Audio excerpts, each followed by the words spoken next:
Hola a todos y bienvenidos. Mirad, hoy vamos a meternos de lleno en un viaje alucinante, que es casi como una historia de detectives que ha durado siglos. Todo para resolver uno de los misterios más grandes que existen. Oye, ¿de qué están hechas las cosas? ¿Cuáles son esos ladrillos básicos con los que se construye todo lo que vemos? Y es que esta pregunta, que parece súper simple, ¿verdad? Pues ha traído de cabeza a la humanidad desde siempre.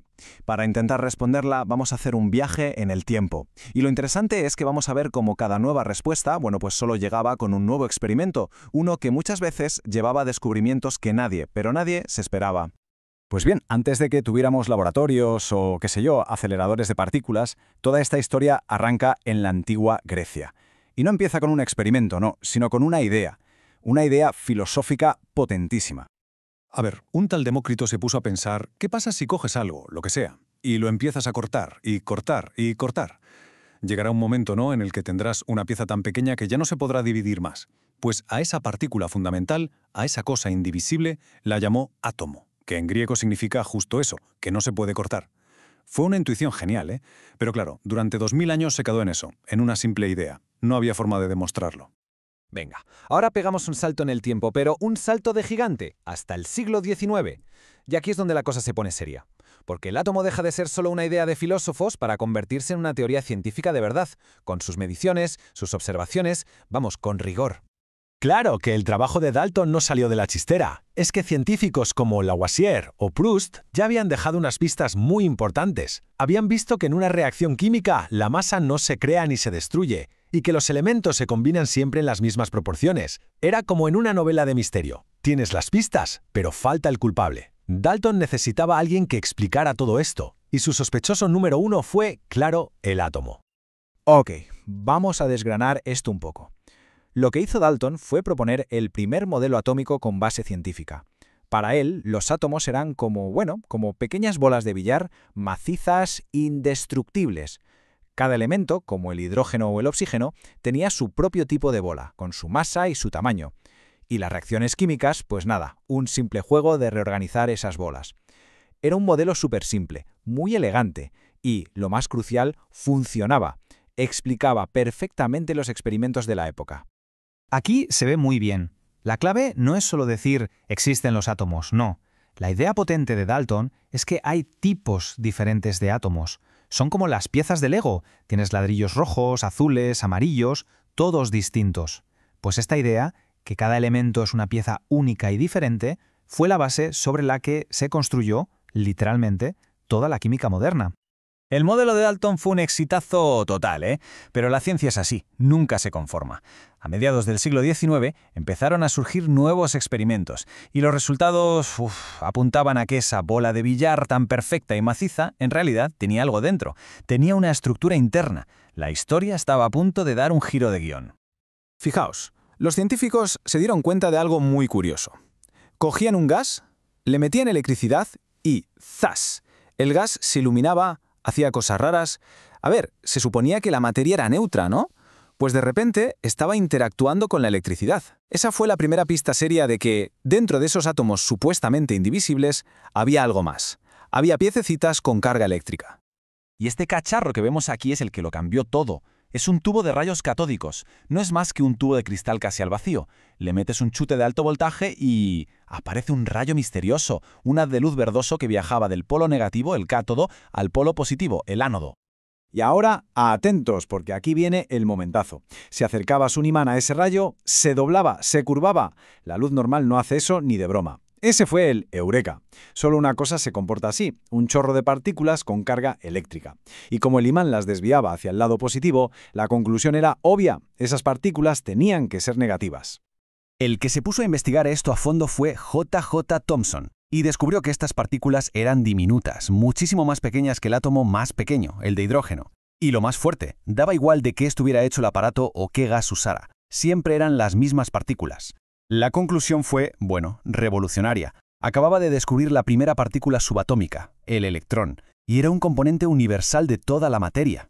Claro, con el electrón sobre la mesa, el modelo de la bola de billar de Dalton, pues se quedaba corto, ya no servía. Así que Thomson propuso una actualización. Se le conoce como el modelo del pudín de pasas. Imaginaos el átomo como una especie de bizcocho, una masa de carga positiva, y los electrones, negativos, serían las pasas, incrustadas por ahí. De esta forma, el conjunto del átomo era eléctricamente neutro. Era el primer modelo que, por fin, le daba al átomo una estructura interna. El modelo de Thomson tenía su lógica, ¿eh? Pero llegó un tipo, Ernest Rutherford, que era de las que les gustaba comprobar las cosas por sí mismo, y decidió poner a prueba ese pudín de pasas. El resultado de su experimento no es que desmontara el modelo de Thomson, es que dinamitó por completo la visión que teníamos del átomo y de la materia. El experimento es famoso, el de la lámina de oro.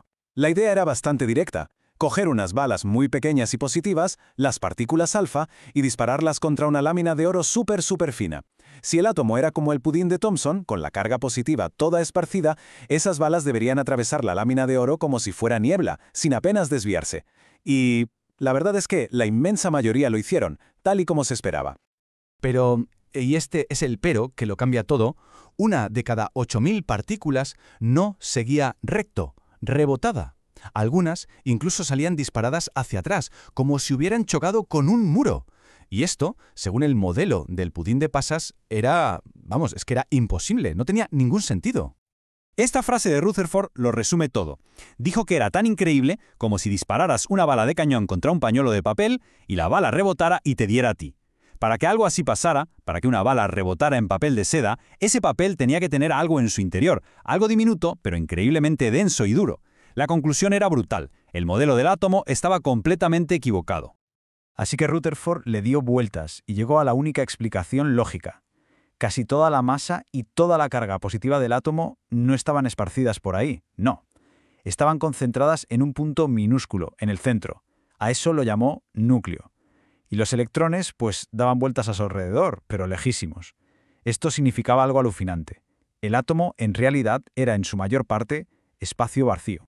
Mirad bien esta comparación, porque es que es la clave de todo. Pasamos de pensar en el átomo como una bola maciza, una especie de gelatina con pasas, a imaginarlo como un sistema solar en miniatura, con un sol central pequeñísimo y súper denso, el núcleo, y los planetas, los electrones, orbitando en un espacio vacío inmenso.